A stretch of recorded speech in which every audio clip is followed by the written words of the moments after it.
Queridos, eu vou pedir aos irmãos paciência comigo, caso eu exponha alguma coisa que você já tenha ouvido, que você já saiba, já está cansado de saber, mas vou pedir para você ouvir de um modo diferente.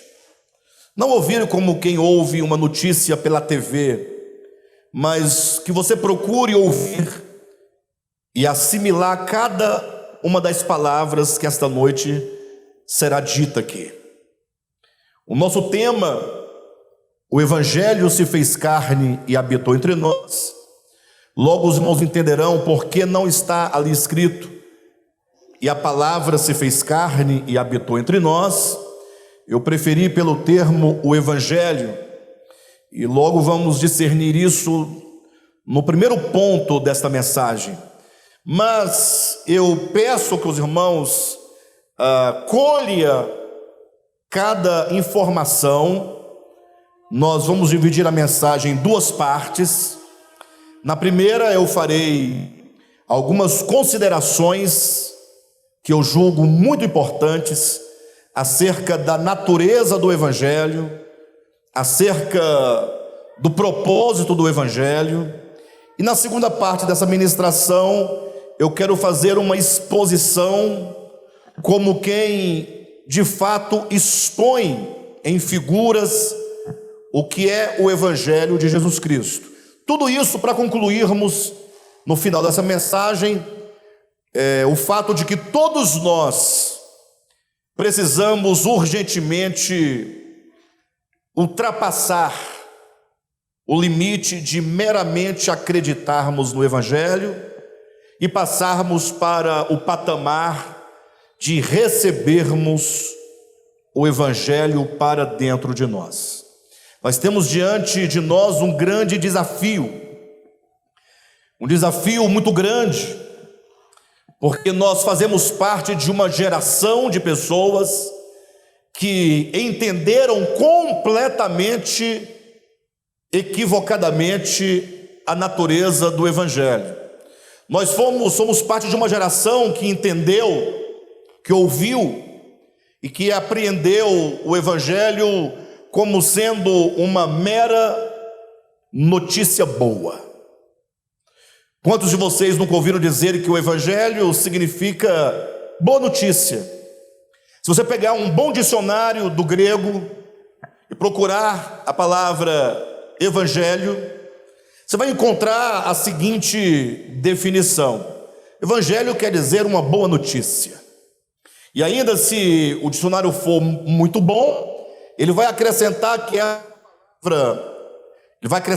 essa era uma palavra comum entre os gregos, e que, a despeito de nós a usarmos para definir o Evangelho ou a boa notícia acerca de Jesus, vão dizer que era uma palavra que, quando porventura um rei mandava uma notícia para um outro reino, ou para o seu próprio reino, caso o rei estivesse distante, então o mensageiro que levava aquela boa notícia era um evangelista, e a mensagem em si que ele levava era o Evangelho, era uma boa notícia. É isso que nos dirão um bom dicionário do grego, ou até mesmo dicionário em português, vocês vão encontrar essa definição.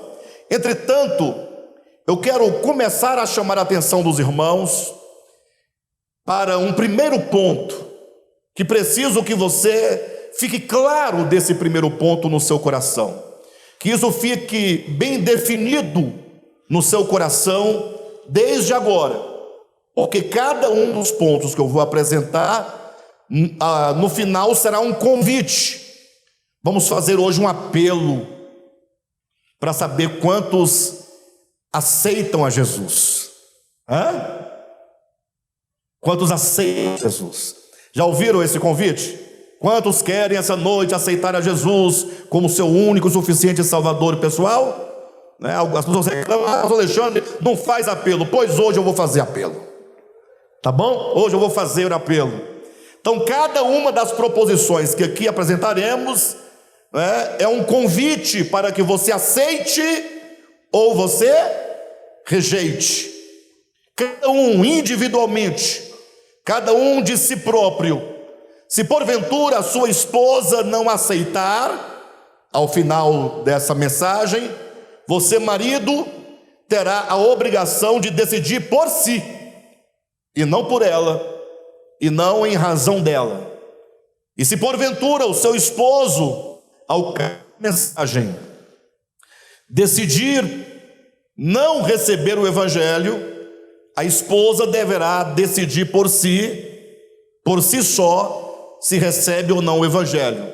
Assim, os filhos, independentemente dos pais, os pais, independentemente dos filhos, o irmão, independentemente da irmã, o amigo, independentemente do seu amigo. Essa é uma decisão que só cabe a você individualmente.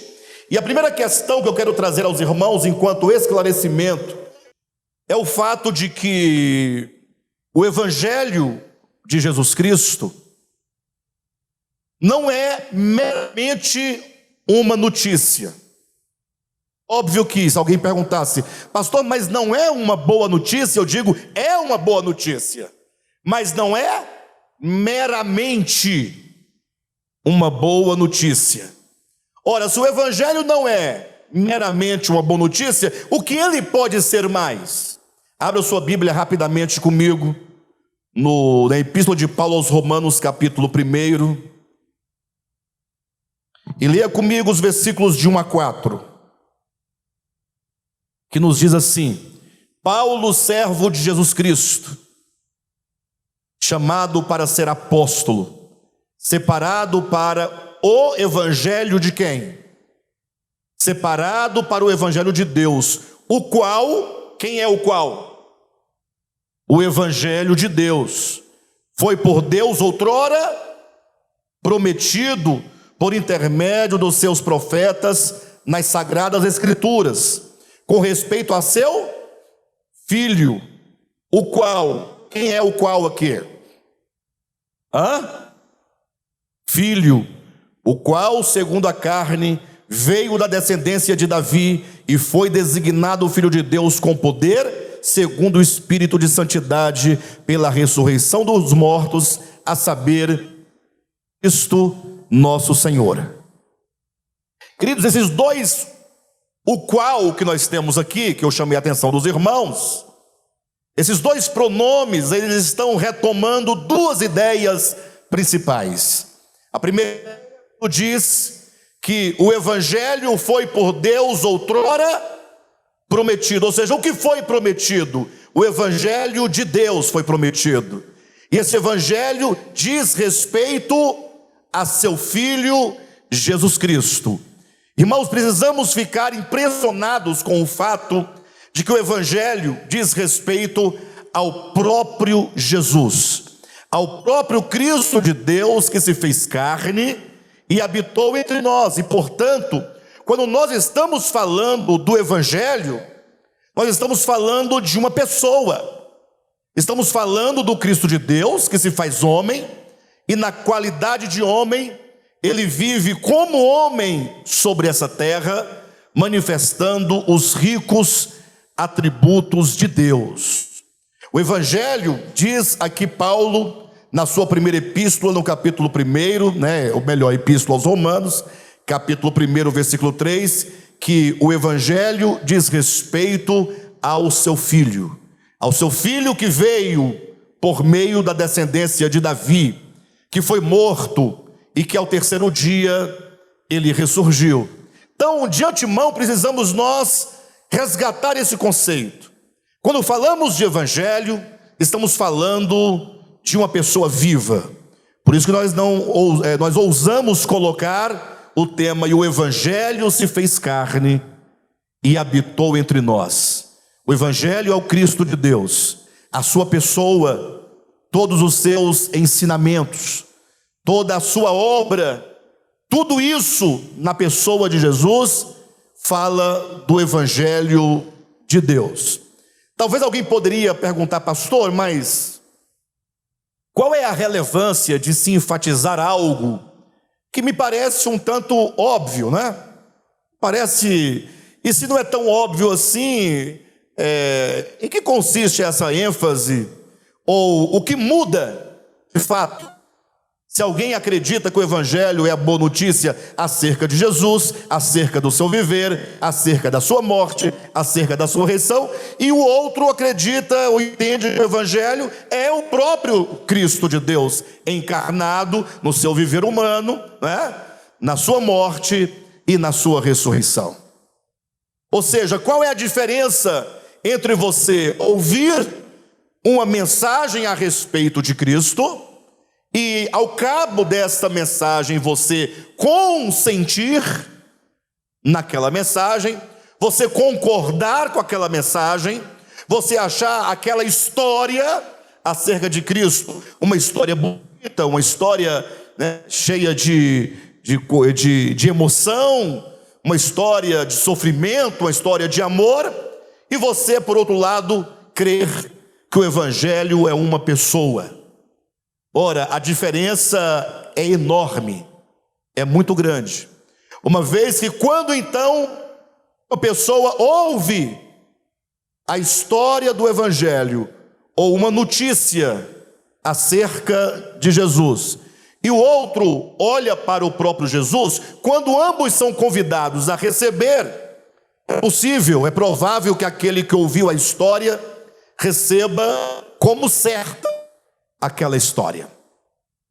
Ele diz, olha, faz muito sentido essa história de Jesus, faz muito sentido, e eu concordo com ela. Então você aceita o Evangelho? Eu aceito, concordando com tudo isso, muito bom. Ao passo que o outro, que vê o Evangelho como uma pessoa, ele é convidado a receber, não como alguém que consente se a história é boa ou não é boa, mas a pessoa é convidada a receber para dentro de si o próprio Cristo de Deus. E receber o Cristo de Deus para dentro de nós vamos demonstrar daqui a pouco como isso é possível. Se você recebe esse Cristo, saiba que Ele vai modificar completamente o seu coração. É diferente de você consentir na sua história, mas você não ter o coração influenciado e alterado pela própria presença do Senhor. E a diferença fica muito maior, amados, quando nós olhamos para a história do povo hebreu. Vamos falar dos judeus do tempo de Jesus. Porque os judeus, segundo ponto, que eu preciso que os irmãos prestem atenção. Os judeus cometeram um grande erro na sua história. Poderíamos dizer, o maior erro dos judeus em toda a sua história, que o levaram a rejeitar o Messias. Eu dizia, irmãos, eu vou retomar o ponto primeiro, para os irmãos irem guardando a mente e no coração. Primeiro ponto, o Evangelho é uma pessoa viva. Diga comigo, o Evangelho é uma pessoa viva.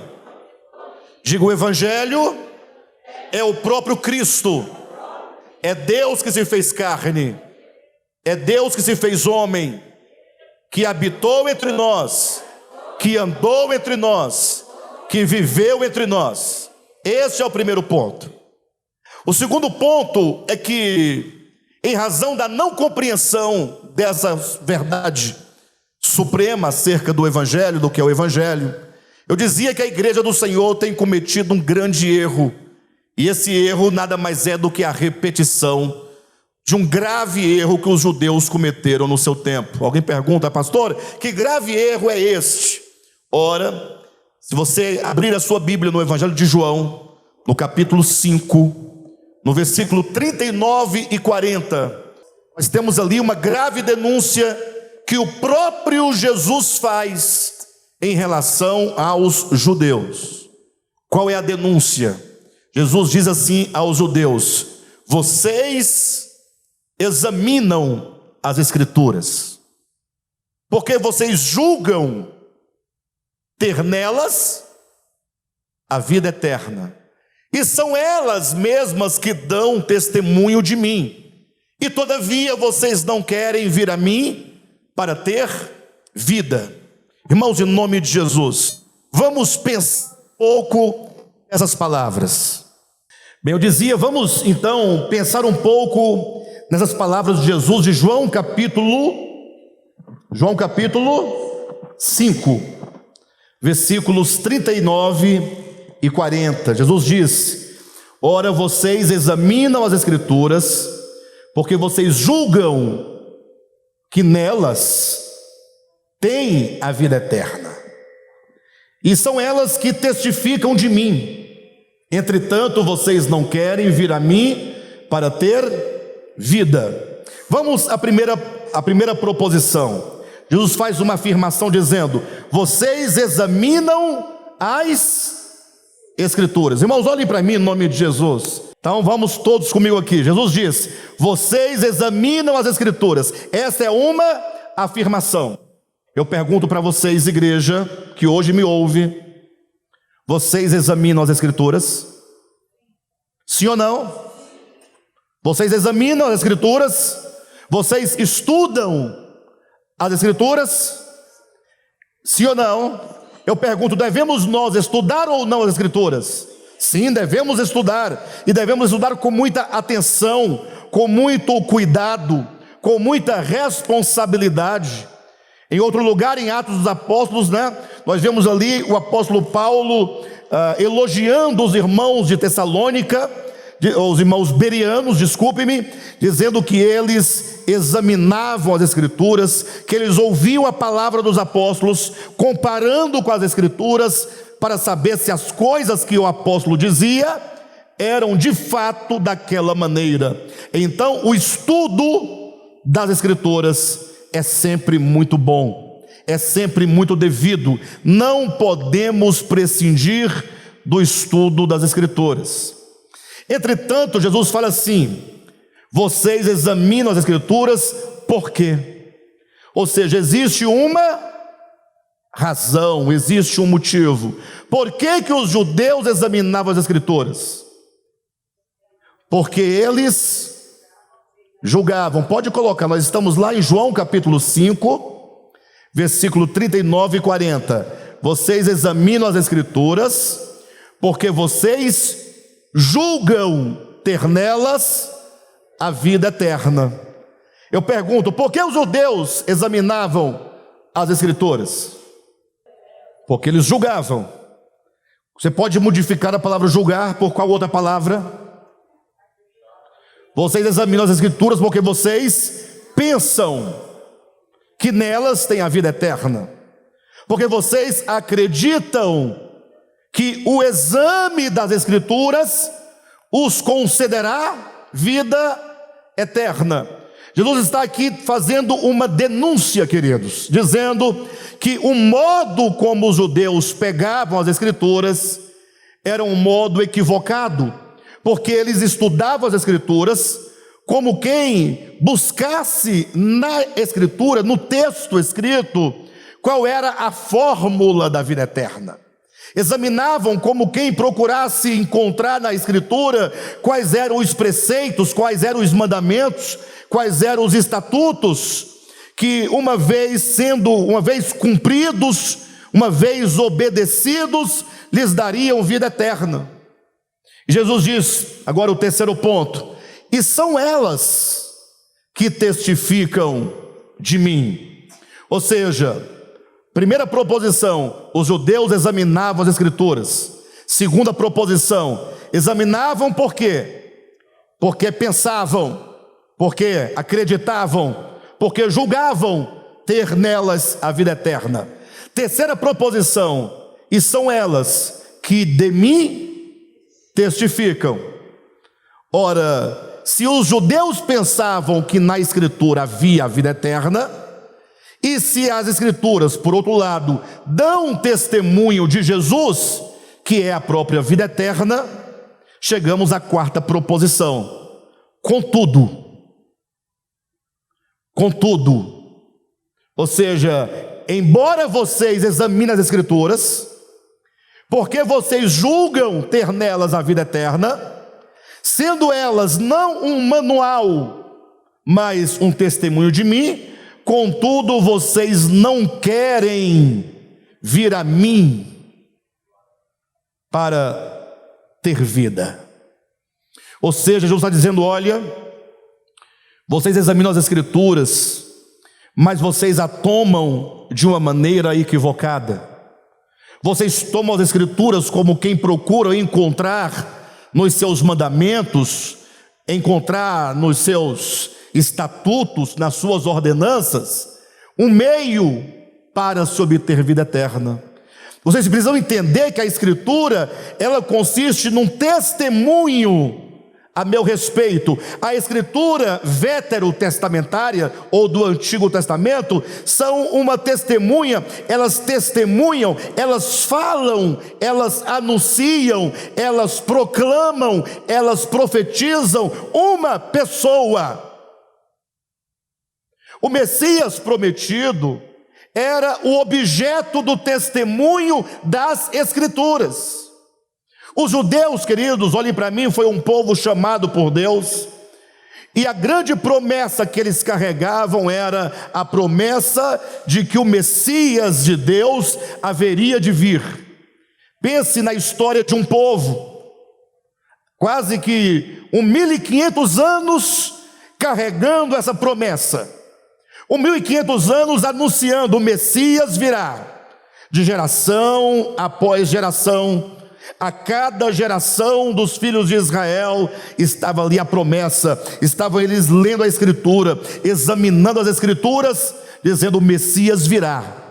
Ou seja, as Escrituras, enquanto um testemunho, dizia-se para eles: preparem-se, porque logo o Messias virá. Mas em um dado momento da história dos hebreus, eles examinavam, num dado momento da história, talvez eu vou aqui arriscar uma época um pouco mais precisa, talvez por ocasião ali dos 4 últimos séculos antes da chegada do Messias, no período pós-exílico, no retorno do povo de Israel do Egito, ou melhor, desculpe-me, de Babilônia, quando o Judá e Benjamim voltam do cativeiro, que se reestabelecem em Jerusalém, começa ali um período chamado o templo sacerdotal, ou seja, o templo reconstruído com o retorno do povo com os filhos de Israel para Jerusalém.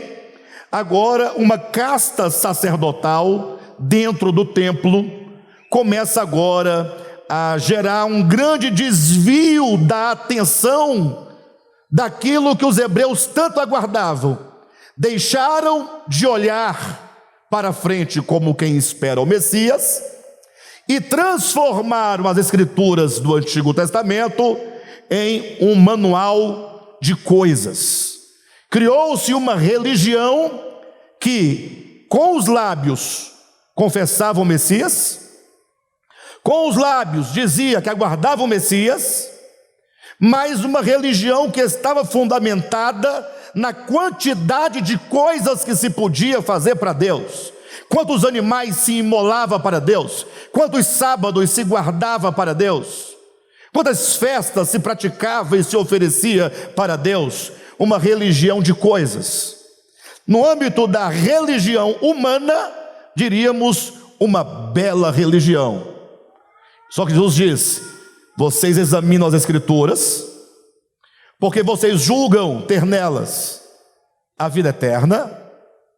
Vocês não sabem que elas são um testemunho de mim, e contudo, vocês não querem vir a mim para ter o quê? Vida. Eu pergunto, segundo o próprio Jesus em João capítulo 5, 39 e 40, os judeus queriam ir a Jesus para ter vida, mas eles queriam vida, e onde eles iam buscar a vida? Os irmãos estão entendendo.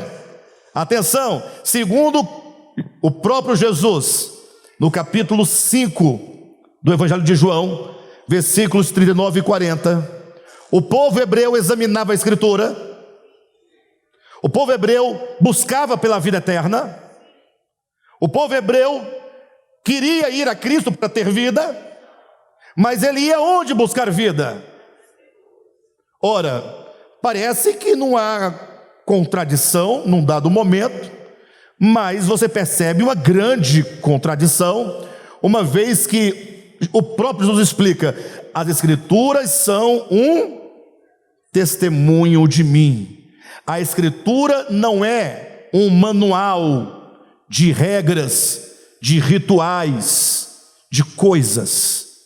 Elas são um testemunho. Vocês deveriam vir a mim para ter vida. Por isso que os evangelhos estão cheios de expressões como estas. Por exemplo, vinde a mim, vocês que estão cansados, sobrecarregados, e eu vos aliviarei. Tomai sobre vós o meu jugo e aprendei de mim, porque eu sou manso e humilde de coração. Imagine vocês que em outro lugar na Escritura, Jesus estava na festa dos tabernáculos, e a festa dos tabernáculos era uma festa linda, era chamada a festa das águas, porque durante 7 dias tinha todo um ritual e toda uma procissão, porque os sacerdotes iam ao tanque de Siloé, pegavam grandes cântaros e enchiam de água do Siloé, e iam em procissão, cantando os cânticos de ramagem, e chegavam lá no templo, eles banhavam o altar de Deus, todo o pátio com aquelas águas que vinham lá do tanque de Siloé. Então era uma festa marcada por muitas águas trazidas ritualmente, e diz então em João capítulo 7, versículo 38, que Jesus estava presente nessa festa, e estando ele presente, desde o primeiro dia, Jesus ficou vendo aquele ritual, pessoas trazendo água e jogando sobre o altar, corria em volta do altar aquela água, todos os dias aqueles cânticos bonitos, aqueles sacerdotes com as suas indumentárias muito bonitas, com seus cântaros trazendo a água.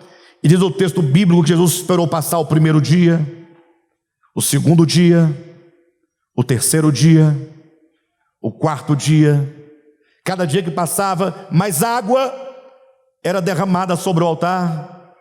Passou-se o quinto dia, o sexto dia. Quando deu no sétimo dia, está lá em João capítulo 7, versículo 38. E no último dia da festa, Jesus esperou que chegasse no último dia, queridos. Para quê? Para que ninguém desse desculpa. Não, é porque ainda faltam alguns dias para trazer um pouco mais de água. Não, Jesus esperou que trouxesse toda a água possível.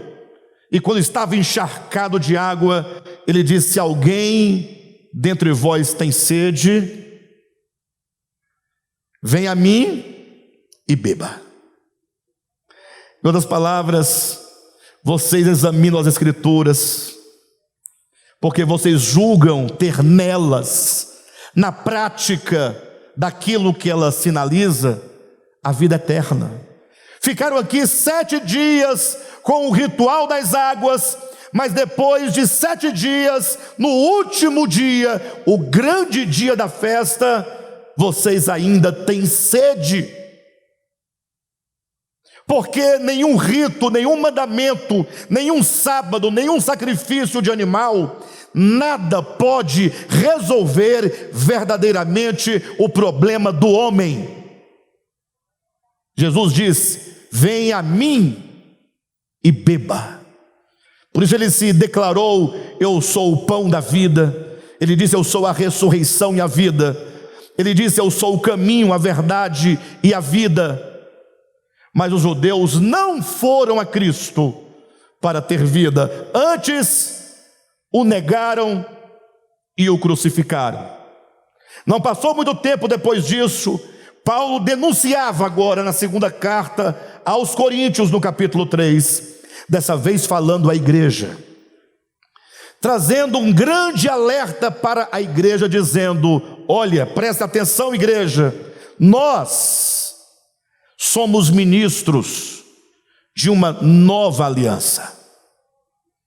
Paulo foi um grande desbravador nesse tema, e ele dizia: igreja, preste atenção, capítulo 3, segundo aos Coríntios, versículos 6, 7, 8, 9, 10, 11, dizendo: nós somos ministros de uma nova aliança. É preciso que fique clara uma questão: nós não somos ministros da antiga aliança. E alguém pergunta, ou alguém levanta dizendo: pastor, eu sei qual é a diferença da velha para a nova aliança, e eu dou um bombom para quem acertar. Vão dizer: não, é porque na antiga aliança era a lei, na nova aliança é a graça. Esse conceito não está errado, só não está adequado ao que Paulo ensina em 2 aos Coríntios capítulo 3. Quando Paulo diz: nós somos ministros de uma nova aliança, nós não somos ministros da antiga aliança. Olhe para mim, igreja, vocês querem ser uma igreja do ministério da nova aliança ou da antiga aliança? Da nova aliança. Então presta atenção no que Paulo está dizendo. Ele diz: o ministério da antiga aliança é o ministério da letra. É o ministério da letra. Enquanto que o ministério da nova aliança é o ministério do Espírito. Se Paulo quisesse fazer a diferença entre lei e graça, o que ele teria dito? Porque o ministério da letra, ou do Antigo Testamento, é o ministério da letra, e o ministério da nova aliança é o ministério da... Pessoal, vocês têm que me acompanhar. Eu disse: se Paulo quisesse fazer a relação lei e graça, se ele quisesse, ele teria dito que o ministério da antiga aliança é o da lei, e a nova aliança é o ministério da graça. Se ele quisesse. Como ele não quis fazer essa dicotomia, ele queria enfatizar um outro aspecto. Ele diz: o ministério da antiga aliança é o ministério da letra, e o ministério da nova aliança é o ministério do Espírito. Ele quer dizer, existe uma tremenda diferença entre letra e Espírito. O ministério da letra é um ministério calcado na leitura da Escritura, enquanto letra, enquanto grafemas, letras impressas em pedras, letras impressas em papel. É uma relação de quem lê com um livro, é uma relação de um aluno que aprendeu os dogmas, que aprendeu os mandamentos, que aprendeu as regras. Paulo iria explicar isso em Romanos capítulo 7, dizendo que o grande problema do judeu, ou do hebreu, ou do homem em relação à lei, é que a lei, porque ela está fora do homem, ela não tem o poder de mudar o seu coração, não tem o poder de alterar o seu coração, a sua consciência, e por isso a lei está enferma, ela está fraca, ela está impotente, ainda que ela seja boa, santa, justa, perfeita e qualquer coisa mais, só que ela não tem como modificar o homem. O ministério da antiga aliança é o ministério da letra, e ele diz: e toda vez que a sua relação com Deus é uma relação de leitor com letras, você vai morrer. Você vai morrer. Agora olhe para a sua experiência em nome de Jesus.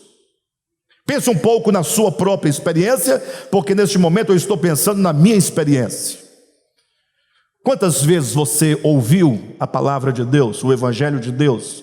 Por mais correta que estivesse a pregação, por mais ortodoxa que fosse a doutrina, e você ficou admirado, você ficou alegre, você ficou estupefato, mas e você saiu dali disposto a mudar de vida, disposto a ter um outro viver, um outro coração, uma outra experiência, e você se frustrou.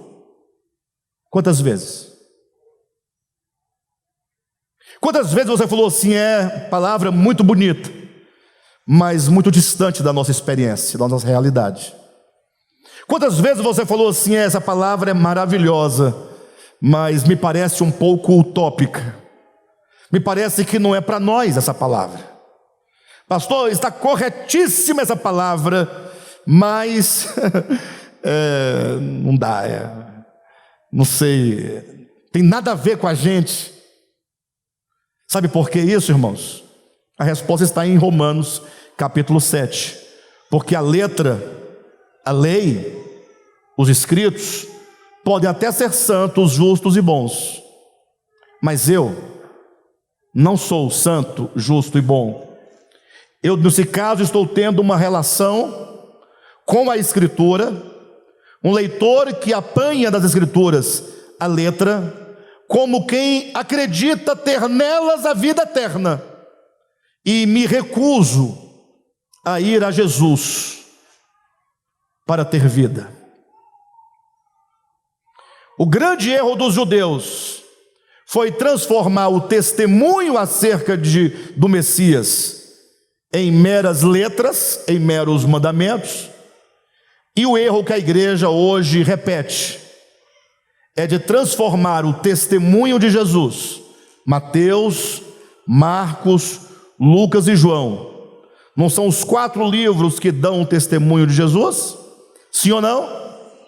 Quando você lê Mateus, Marcos, Lucas e João, você não vai se deparar com a origem do Cristo de Deus, que ele vem dos céus, com a origem humana do Cristo de Deus, que ele veio de Belém.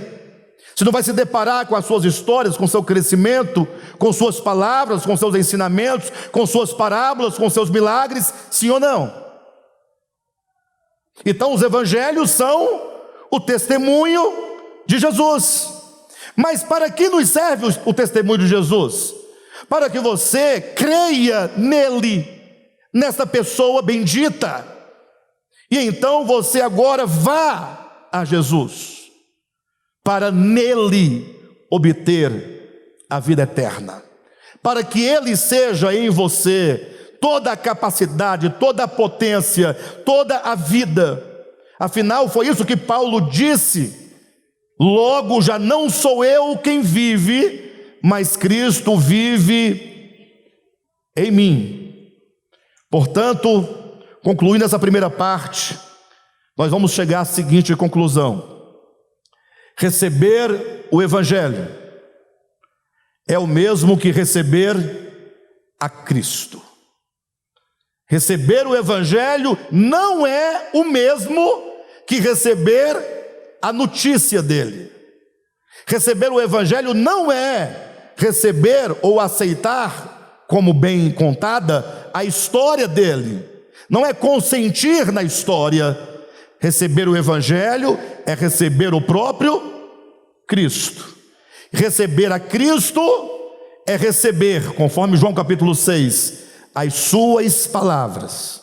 E receber as palavras de Cristo, conforme João capítulo 6, versículo 63, é receber o Espírito de Cristo. Em suma, quem recebe a Cristo, recebe o Espírito de Cristo. Olhe para mim, estamos transitando para a segunda parte, e agora você vai entender a razão de tudo isso. Receber o Evangelho não é consentir na morte de Jesus, tampouco é consentir na ressurreição de Jesus. Tudo bem que você tem que consentir para receber o Evangelho, mas receber o Evangelho é você olhar para Cristo e traduzir Cristo numa mensagem. Por que eu digo isso?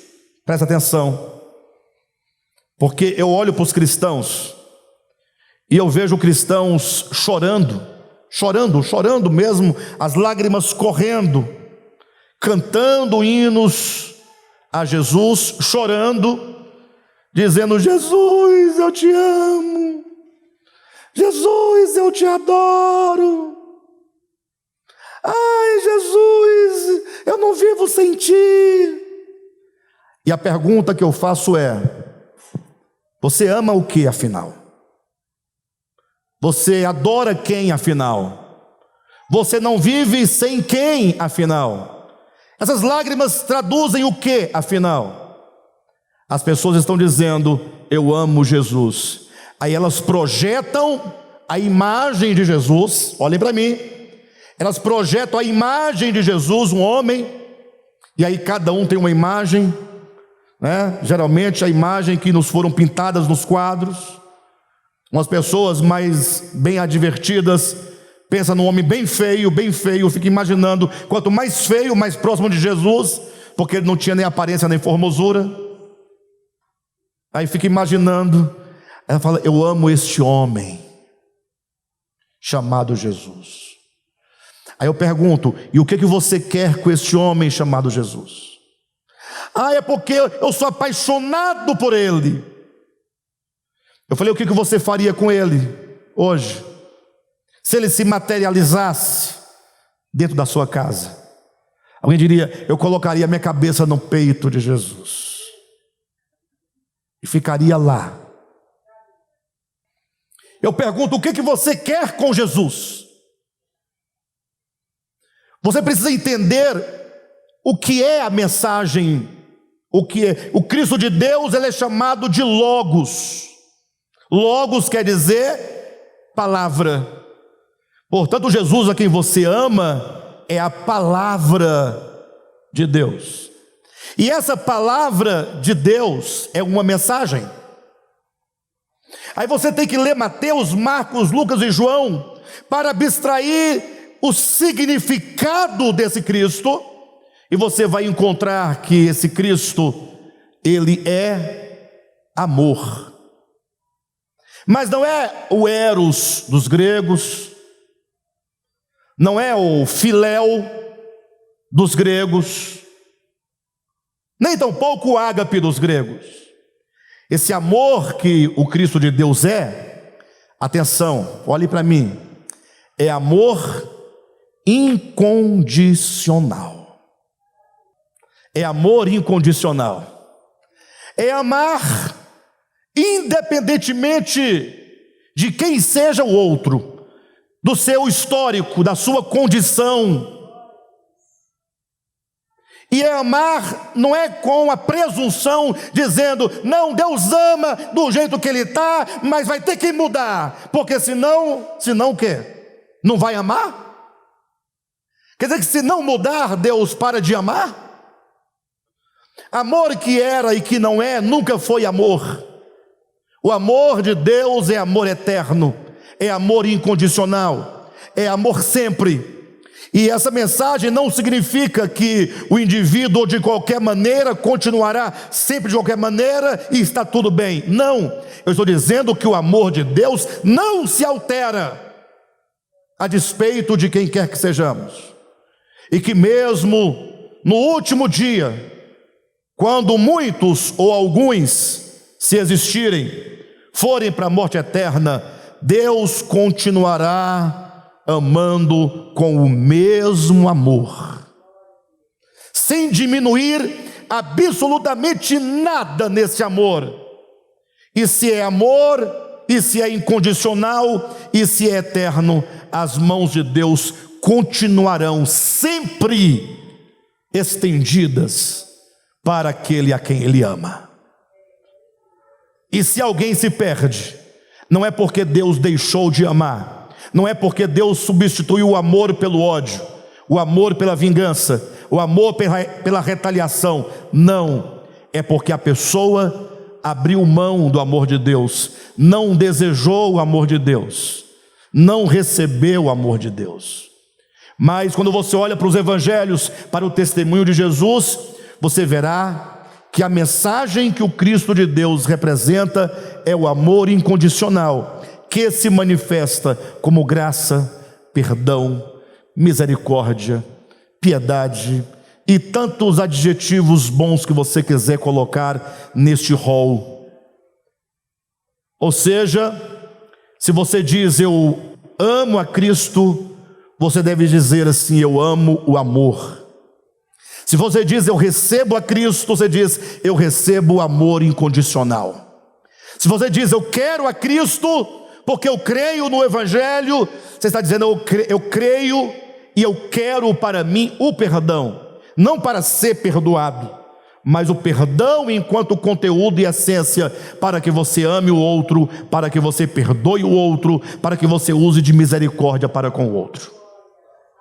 O texto que nós lemos nessa noite, João capítulo 13, é um texto maravilhoso, porque é um texto, me parece que Deus ele decidiu não falar sobre o que é o Evangelho nesse capítulo, mas ele decidiu representar o Evangelho, para mostrar que o Evangelho não é um dogma, Evangelho é uma vida, Evangelho é um viver. Evangelho, ele se materializa na carne e ele acontece nos relacionamentos. Me parece o capítulo 13 do Evangelho de João, Deus decidiu colocar diante dos nossos olhos o que é o Evangelho. E daí, quando você vir essa representação diante dos olhos, pense em cada ato deste capítulo 13, e você vai entendendo o que é o Evangelho de Jesus. Daí talvez você chegue à conclusão de que não era bem isso que você procurava. Capítulo 13, versículo 1, começa dizendo: ora, antes da festa da Páscoa, sabendo Jesus que era chegada a sua hora de passar deste mundo para o Pai, tendo amado os seus que estavam no mundo, amou-os até o fim. Eu lendo esse texto essa semana, e eu lendo um sermão chamado o Sermão do Mandato, de Antônio Vieira, eu confesso que eu fiquei profundamente tocado. Lógico, eu não vou reproduzir aqui o sermão do Vieira, até mesmo pela complexidade do texto, mas eu fiquei meditando nesses 2 primeiros versículos do capítulo 13, e pensando comigo, verifique, antes da festa da Páscoa, sabendo Jesus que era chegada a sua hora de passar deste mundo para o Pai, tendo amado os seus discípulos, ou os seus que estavam no mundo, amou-os até o fim. Durante a ceia, tendo já o diabo posto no coração de Judas Iscariotes, filho de Simão, que traísse a Jesus, versículo 3, sabendo este, Jesus, que o Pai tudo confiara às suas mãos, e que ele viera de Deus e voltava para Deus, levantou-se da ceia. Agora você verifique quais as condições que nesse texto são colocadas, que nos chamam a atenção, quando diz que Jesus nos amou até o fim.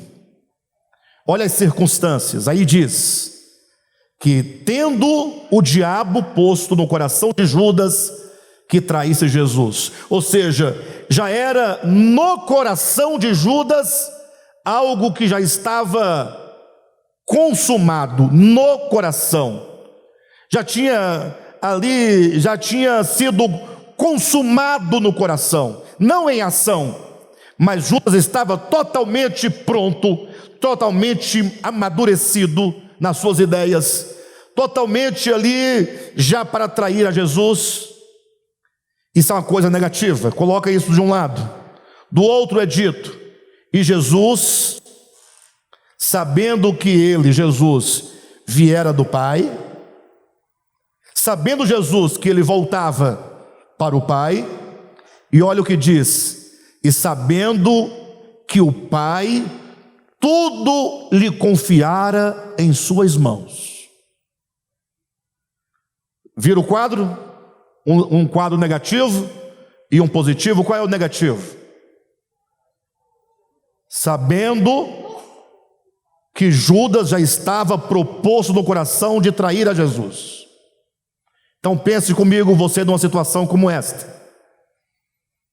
Alguém que vai te trair, está na iminência de uma traição profunda, e você sabe exatamente quem é Judas. Guarda isso. Mas por outro lado, Jesus também sabia quem ele era. Ele sabia que ele viera do Pai. Ele sabia que ele voltava para quem? Para o Pai. E ele sabia que o Pai tudo lhe confiara nas suas mãos. Sabendo de tudo isso, tendo amado os seus discípulos que estavam no mundo, os amou até o fim. Isso não é amor incondicional? Porque talvez, esse é um dos argumentos que Vieira trabalha. Ele diz, ora, se Jesus soubesse, por exemplo, ou se ele não soubesse quem eram os discípulos, quem era Judas, quem era Pedro, quem era Tomé, quem era Bartolomeu, quem era Mateus, poderia ser que ele se aventurasse a amar, porque amar quem não se sabe é muito fácil, porque você não sabe quem você ama, e se você não sabe, você certamente tem uma falsa impressão e uma projeção das pessoas a quem você diz amar. Muita gente diz que me ama, amou Alexandre, mas talvez se soubesse quem eu sou de fato, não me amasse. Sim ou não? Por outro lado, Vieira vai dizer que se Jesus, por outro lado, não soubesse quem ele era, que ele viera do Pai, que voltava para o Pai e que tudo confiara em suas mãos, se ele não soubesse de si, da sua identidade, quem ele era, talvez até se aventurasse a amar qualquer um, porque ele não sabia com exatidão quem ele era. Ora, sabendo quem ele é, de onde ele veio, para onde ele vai, que ele é o herdeiro de todas as coisas, e sabendo que tipo de criatura eram seus discípulos, e ainda assim amar. Essa palavra amou-os até o fim. Essa palavra fim no grego é telos, que não significa nem fim de final e nem de finalidade, mas quer dizer telos enquanto o amor que chegou na sua potência máxima, o amor que chegou ao limite de qualquer coisa, o amor que chegou na sua plenitude. É como que dissesse que Jesus nos amou plenamente.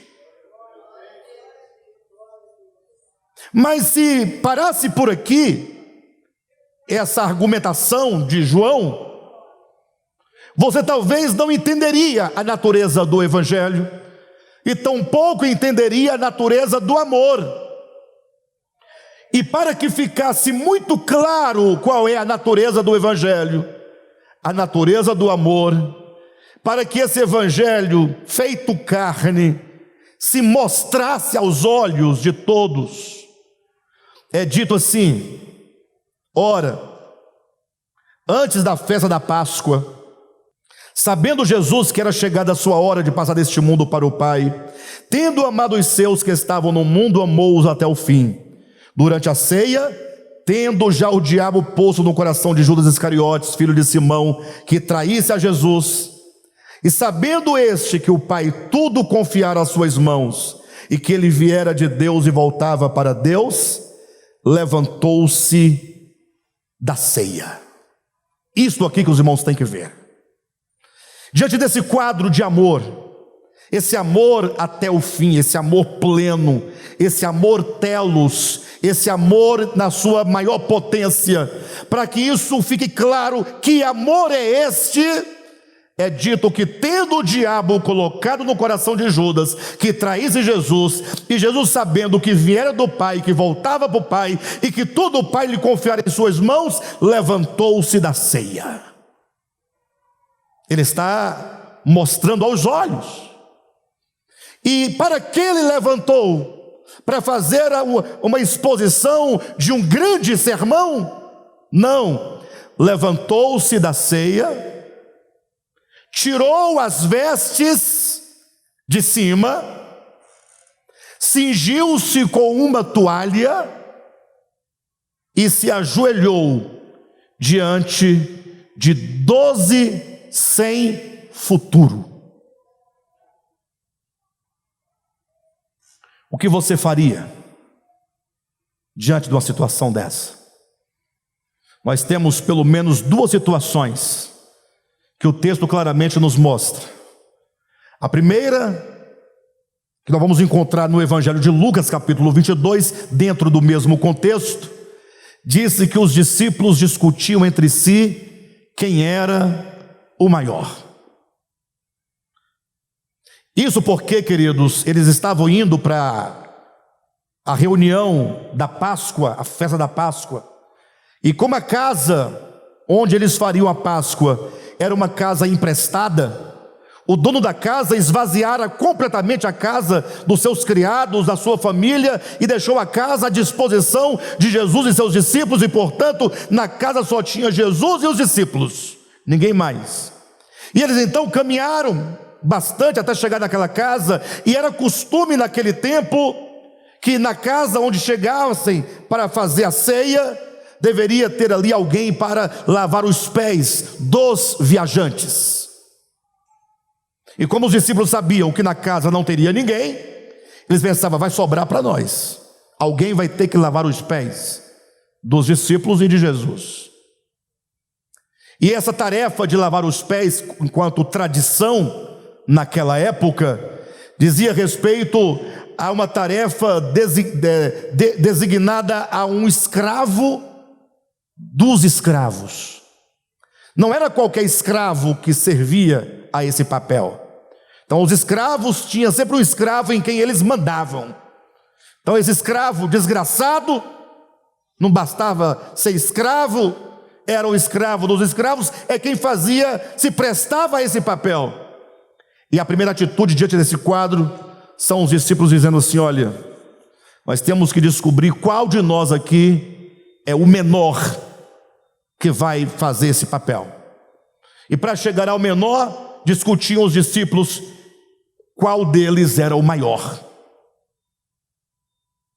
Aí fica simples, porque Pedro, Tiago e João estão fora, porque eram os mais próximos de Jesus, tiveram muitos privilégios durante todo o ministério. Mateus talvez dissesse que não podia se prestar esse papel, porque afinal, embora ele fosse um discípulo como os demais discípulos, mas ele vem de uma linhagem de cobrador de impostos, rico, tem dinheiro, camarada que todo mundo respeitava. Judas Iscariotes, nem pensar, porque ele era o tesoureiro. Aí vai diminuindo a quantidade. Vai disputar agora entre Tomé, Bartolomeu. Bartolomeu nunca disse nada. Eu acho que o menor era Bartolomeu ali na onda. Eu acho. É minha opinião. Mas que não fosse. Mas a primeira atitude diante de quem vai se curvar para servir o outro é: eu sou o maior. Eu não estou aqui para servir. Mas tem uma outra atitude que é a contrária dessa, porque essa aqui é a arrogância de quem pensa que é alguma coisa sem ser. A outra postura é que, tendo Jesus se levantado para a vergonha de todos eles, despiu-se de sua túnica, como que dissesse: aquele que é Deus se despe da sua glória, do seu trono. E agora, quando ele cinge os lombos com a toalha, como que dissesse, ele se faz escravo e servo dos homens. E quando então ele se inclina para lavar, ele se coloca como um servo. E quando ele pega os pés de Pedro, vem a segunda atitude. Agora é o orgulho da humildade. Meus pés não, Senhor. Como assim o Senhor lavar os meus pés? Ora, agora há pouco procurava saber quem era o maior. Agora, quando Cristo se propõe a ser o menor, Agora a pessoa com orgulho fala: não, Senhor, meus pés não. Aí vem o orgulho, na verdade, da falsa humildade. Jesus o repreende dizendo: se eu não lavar os teus pés, você não tem parte comigo. E eu fico imaginando a cena, um por um, aquele silêncio, Jesus curvado, lavando os pés de Judas, enxugando com uma toalha. Mas se você olhar bem, esse que ali estava lavando os pés de Judas, era como o que diz Paulo em 2 Coríntios, ou melhor, isso mesmo, em 1 Coríntios capítulo 2, ali era o Rei da glória, era o Senhor da glória, só que ele estava revestido de humanidade, mas era Deus feito homem, com as suas mãos, onde Deus, o Pai, tudo depositou em suas mãos, tocando na parte mais inferior do homem, os pés. As mãos de Deus tocando os pés de um pecador, de Judas, de Mateus, só a turma, né? De Pedro, de João, de cada um deles, aquele silêncio total. E Jesus disse: o que eu faço agora, vocês não entendem. Agora é para vocês olharem e apenas verem essa imagem. É o evangelho vivo, prático, mostrado como acontece. Como é que o evangelho se faz carne? Não é ir para a praça dizer: sou o evangelho, olha que beleza, olha que bonito. Não, é aquele que se faz carne, se reveste do homem e agora se faz servos dos homens. E o pior, quando ele se faz servo dos homens, ele não está a exigir, não está a reivindicar, não está a qualificar o homem, ele está apenas a servir. E isso ele faz porque, tendo amado os seus, amou-os até o fim, amou-os plenamente. E o texto diz ainda mais, já que no finalzinho, versículo 12, ele diz: depois de lhes ter lavado os pés, tomou as vestes e, voltando à mesa, perguntou-lhes: compreendeis o que eu vos fiz? E essa pergunta de Jesus, ela deve ser feita para nós. Nós compreendemos o que Jesus fez? Sim ou não, pessoal? Nós compreendemos o que Jesus fez? E algumas pessoas, alguns religiosos falaram assim: nós entendemos o que Jesus fez. Ele deu o exemplo para nós fazermos o mesmo. E agora então faz uma reunião dessa do Partir do Pão, traz um tanto de bacias, quantos são os irmãos na igreja, quantas toalhas são o número de irmãos da igreja, e agora os irmãos se põem a lavar os pés um do outro, uma vez por mês, uma vez a cada ano, para dizer: estamos fazendo conforme Jesus ensinou. Mas vejam as palavras de Jesus. Ele diz, no versículo 12, lá no finalzinho: compreendeis o que vos fiz? No 13 ele diz: vós me chamais o Mestre e o Senhor, e dizeis bem, porque eu sou. Ora, se eu, sendo o Senhor e o Mestre, vos lavei os pés, também vós deveis lavar os pés uns dos outros, porque eu vos dei o exemplo, para que, como eu vos fiz, façais vós também. Para encerrar, Lucas capítulo 22, versículo 24, dentro do contexto da ceia do Senhor, o mesmo contexto. Jesus disse: olha, vocês me chamam de mestre e de Senhor. Sim ou não? Jesus é o mestre? Sim? Jesus é o Senhor? Nós declaramos alto e bom som isso, gritamos: Jesus é o Senhor, Jesus é o Senhor, Ele é o Mestre. E se Ele, sendo o Senhor e o Mestre, Ele passou a servir os seus discípulos, o que dirá de cada um de nós? Afinal, como é que esse amor chega à sua plenitude? Afinal, o que é o Evangelho feito carne? É o Espírito de Cristo que veio para servir. Isto é o Evangelho. Servir com amor incondicional. No mesmo contexto, ampliando esse entendimento, 22, 24 de Lucas diz assim: suscitaram também entre si uma discussão sobre qual deles parecia ser o maior.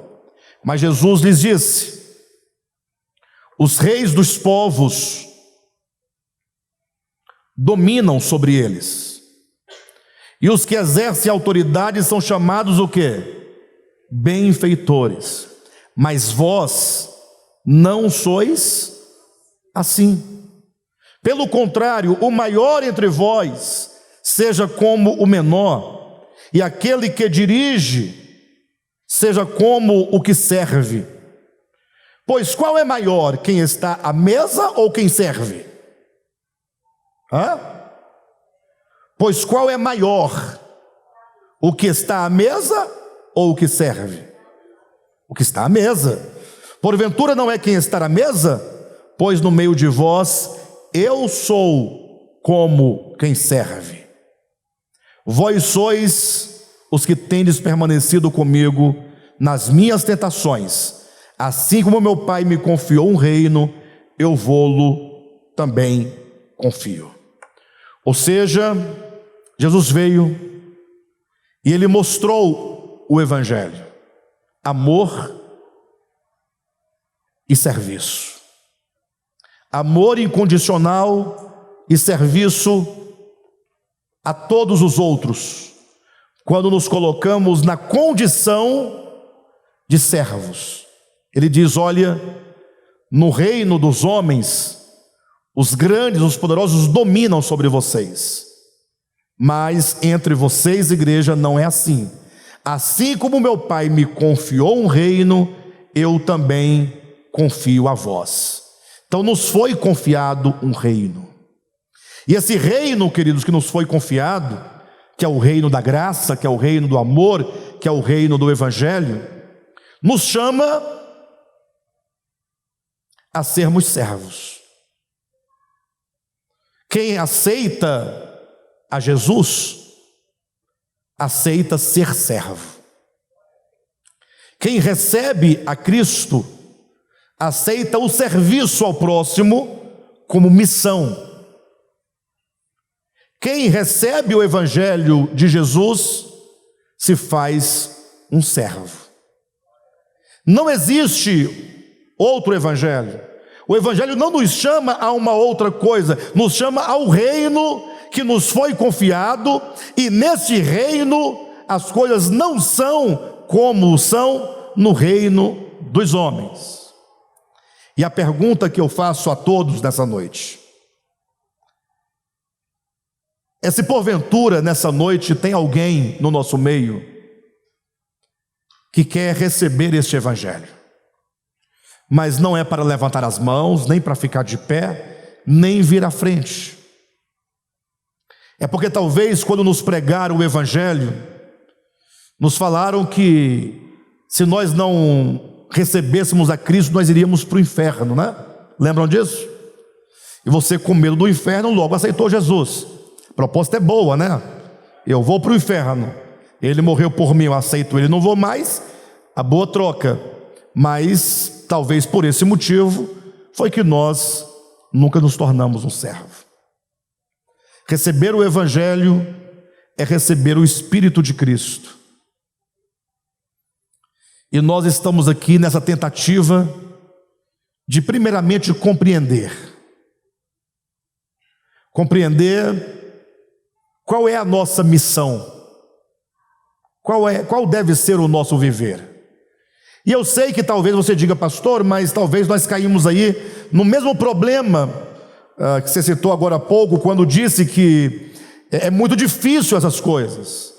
O difícil é porque nós só fomos à letra, às doutrinas e aos dogmas. O meu desafio e apelo é que a partir de hoje, reflita nisso, você comece a caminhar em direção a Jesus. Que tal você começar a orar? Verdade. Mas nessas orações bobas, Senhor abençoe meu pai, abençoe minha mãe, abençoe meu tio. Não. Pode orar assim também, faz parte. Mas a oração que você precisa é aproximar-se do Senhor primeiramente em silêncio.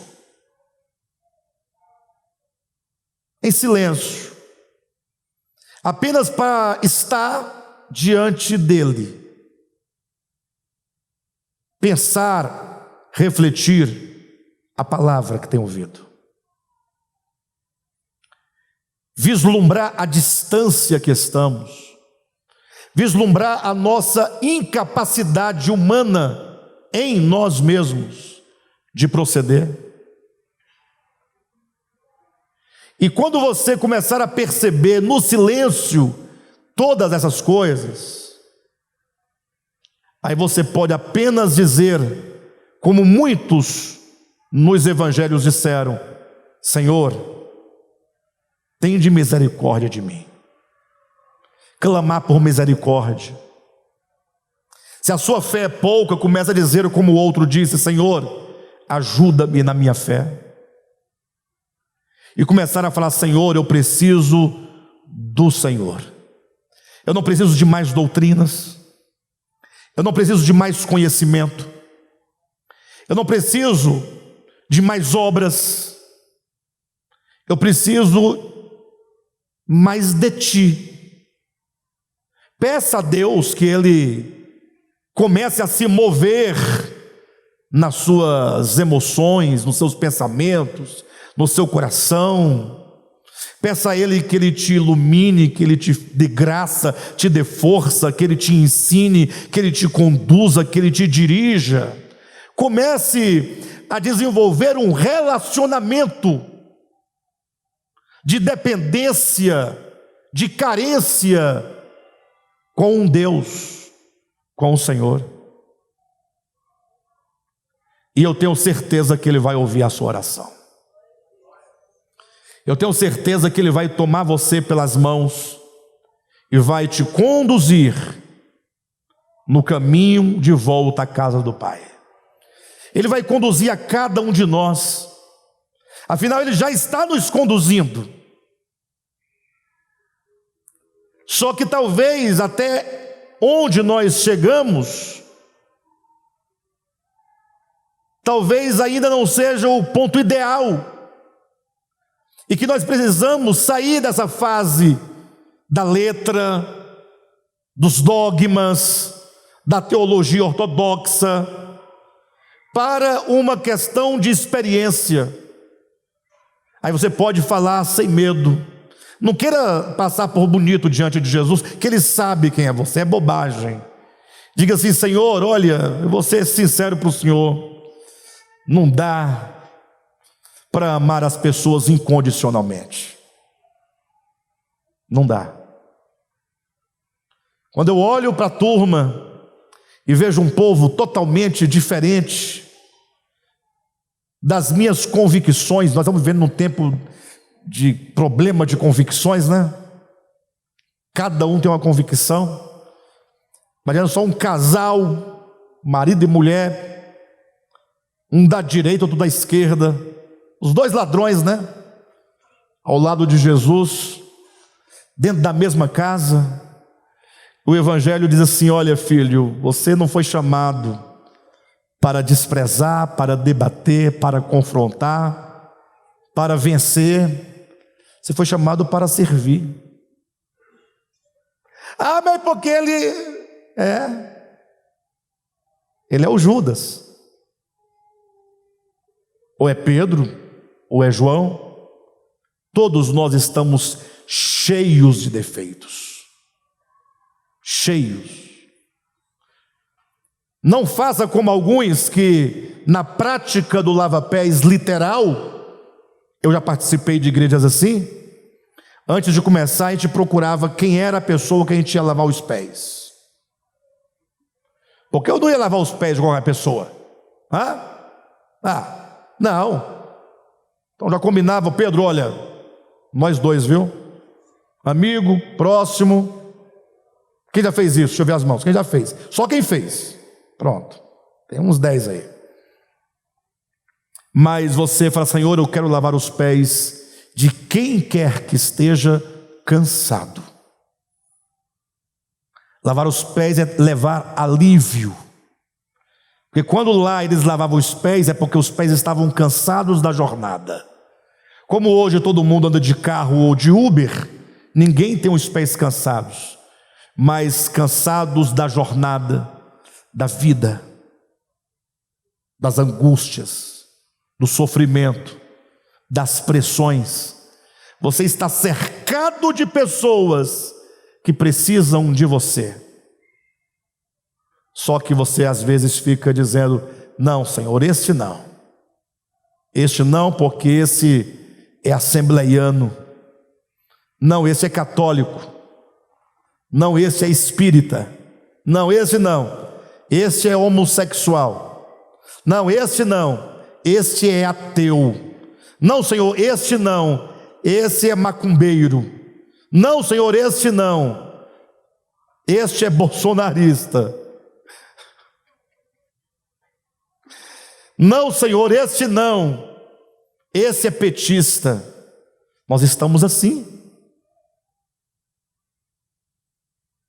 Acreditem nisso. Que há pessoas que hoje não estão aqui dentro conosco, porque tem outros irmãos que não pensam ideologicamente como ele. Acreditam nisso? Acreditam que o Bolsonaro e o Lula conseguiram nos separar? Conseguiram? Conseguiram. Isso porque na lista de Romanos 8 diz nem a morte, nem a vida, nem os anjos, nem a altura, nem a profundidade. Não tem Lula nem Bolsonaro no texto. Porque se Paulo soubesse, teria colocado exceto,